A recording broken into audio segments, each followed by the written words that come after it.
Hello, hello. Today we are talking about Dr. Sue Johnson's second conversation for a lifetime of love. And this will be how to find the raw spots. So, according to Dr. Sue Johnson, once we have recognized our demon dialogues and begun to evaluate some of our negative patterns, the second important conversation we can have for a lifetime of love, she calls finding our raw spots. Dr. Johnson calls them raw spots, but I like to call them wounds, so I'll be using the two interchangeably during this video. Either way, we are talking about a hypersensitivity that was formed by moments in a person's past or current relationships when an attachment need has been repeatedly neglected, ignored, or dismissed, resulting in a person's feeling emotionally deprived or deserted. Feeling emotionally deprived or deserted are universally potential raw spots or wounds for lovers. These wounds frequently arise from relationships with significant people in our past, including our parents, siblings, past lovers, or others who have shaped our ideas and experiences in a loving relationship. These raw spots or wounds can be particularly prominent in moments of huge transition or crisis, such as having a baby, moving, becoming ill, or big economic swings. They can be prompted by depression, losing a job,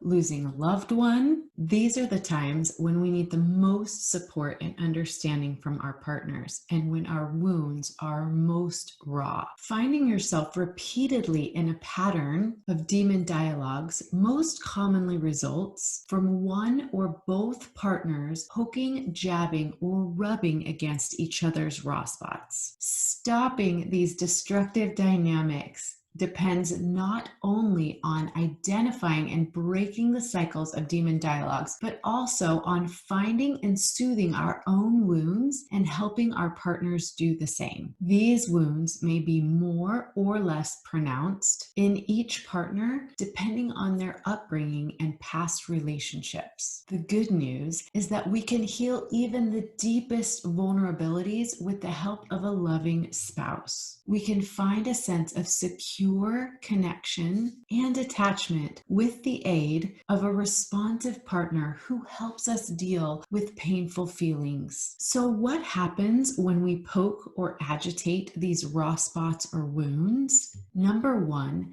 an attachment cue grabs our attention and triggers our longings or fears. Attachment cues that irritate wounds set off an internal alarm. Our body responds to the trigger with a strong emotional response and puts us into survival mode with lightning speed. Number three, our prefrontal cortex deciphers the meaning of this breach of safety, deprivation, or desertion. And number four, we get set to move in a particular way, towards, away from, or against our lover. Each emotion elicits a different response, whether to fight, flight, freeze, attack, or retreat. All of this happens within seconds. Either a vicious cycle is exacerbated as we act from an unchecked emotion, or we learn to recognize and soothe our wounds and support our partners as they identify and deal with theirs as well. We will continuously rub each other's wounds and raw spots simply because we love each other. But the trick is to recognize, deal with, and heal those wounds